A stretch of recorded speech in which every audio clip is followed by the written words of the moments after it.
Start your day by waking up between 500 a.m. and 6 a.m. Begin with a glass of water to hydrate your body. Then step outside for some sunlight exposure. Fuel yourself with a high-protein breakfast.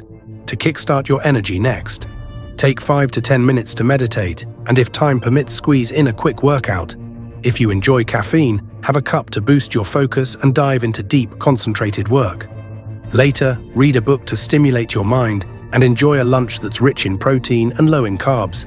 Step outside again for fresh air and sunlight, then connect with friends or family to nurture your relationships.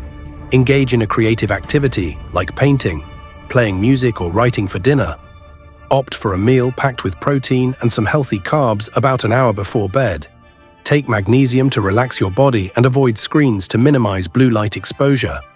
Reflect on your day, set goals for tomorrow, and practice breathwork. Finally, head to bed between 9 p.m. and 10 p.m. to recharge for the next day. This simple yet effective routine will transform your daily life and help you grow consistently.